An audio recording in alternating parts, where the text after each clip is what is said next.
Hello Big Brother fans, review of episode 20 of season 13 of Big Brother. We open the episode with Rachel and a quote. "Come on girls, at least when you win, I pretend that I'm happy." Is she kidding?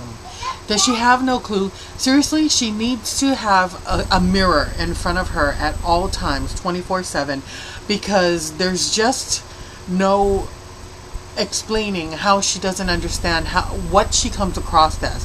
She has no control over her facial features, apparently, because she has no clue that she Are you talking? I'm talking to the people. We're talking about Big Brother. So you just sit here and be cute with your lipstick. I mean your chapstick, okay?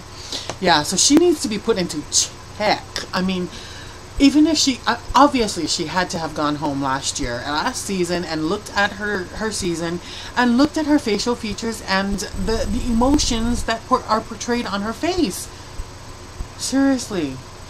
I did have to say that she deserved a congratulatory golf clap for not losing it and biting her tongue when Shelly was confronting her about not wanting the eyes, not wanting the face, not wanting any of that crap when they're all together, and telling her basically, it's going to be either you or me in this alliance. One of us is going to have to go. And Shelly wasn't budging, because Shelly has put herself in that HOH spot with Jeff and Jordan, and she's not moving. So yeah, and I'm glad that Jeff reinforced that afterwards for telling her that, she did well with the biting her tongue thing. I couldn't believe that Jeff, having won the HOH, he was given the choice of putting up who he wanted as have-nots, 3 people. I mean, it was not a big, shocker. One continues to forget that Adam is in the house. I mean, seriously.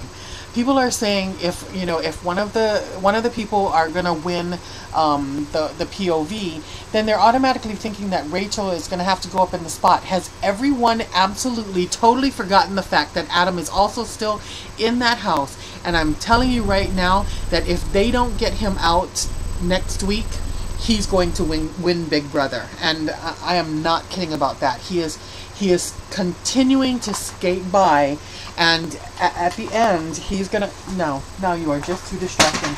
I'll see you later. He's gonna continue to skate by, and if they don't see that and haven't learned from past seasons that when someone continues to skate by like that and has gotten along with both sides of the house, no matter who has been in charge, that person is the one that ends up winning. So mark my words, people, Adam is the forerunner in this game right now. Him and Jordan at the end.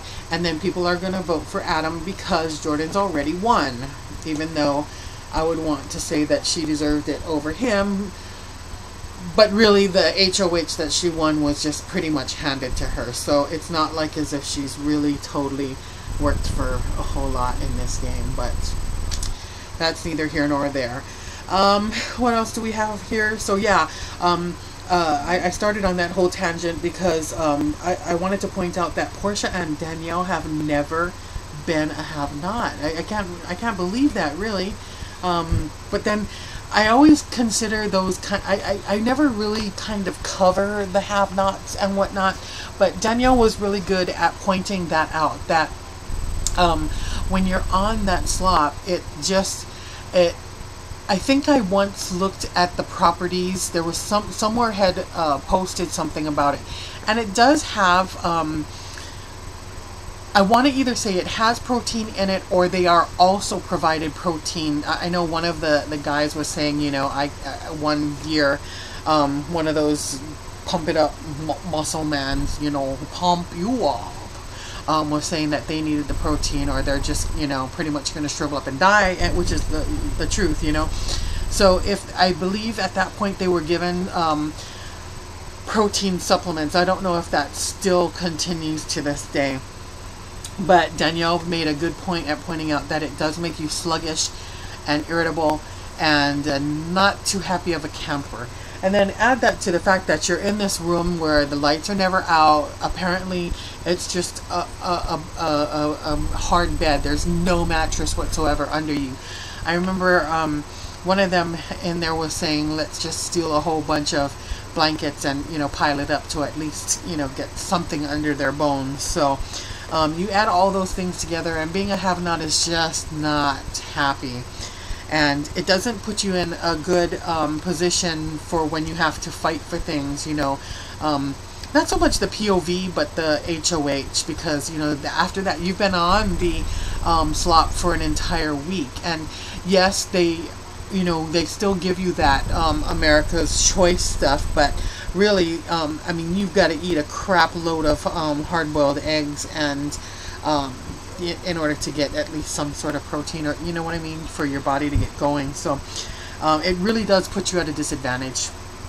Anyway, they flashed to Jeff and Kalia talking, and he pointed out that, you know, she was doing exactly what everyone always does, which is deflect, you know, it away from yourself and point someone else out to throw under the bus. And yep, that is always true, but Jeff is not one of those that you can do that, you know, magician, you know, sleight of hand thing, and poof, you know, there's the dove. No, he's not going to fall for your crap. And he was quick to point out that 2 weeks ago, he told her that you're going to have to accept the responsibility of your actions, you know, if you do this. And she did it anyway, and look at what's happened to come back and bite her in the ass. It's called karma. Or, I mean, Jeff. So yeah, pretty much that was tonight's episode in a nutshell, with Kalia and Portia being put up. And we will be back on Wednesday for the POV competition. The you know, that running to the end and filling up the bowl thing for HOH, like I said last time, that's been done before in seasons prior. But did you see where it took an hour and a half of running back and forth? So that once again, you know, proves that Jeff, you know, he told Jordan a week or two back that they needed to really work at running around, you know, doing laps around the compound, because it really does pay to continue working out if that's what you do. If your normal everyday routine is working out, it pays to keep that up, because when it comes to physical competitions like that one was, look at him. I mean, he whooped their butts pretty much. I mean, the rest of the girls still had quite some, you know, quite a bit to fill up, and my heart went out to that poor Jordan, because it just seemed like her track was just inundated with all the crap, you know. And that one time when she went down, she totally disappeared. You know, if it wasn't for Shelly picking her up and pulling her out, I don't know that she would have been able to get back up, seriously. So that's it for today, and we'll be back on Wednesday for the POV competition, and so we'll see you then. Bye.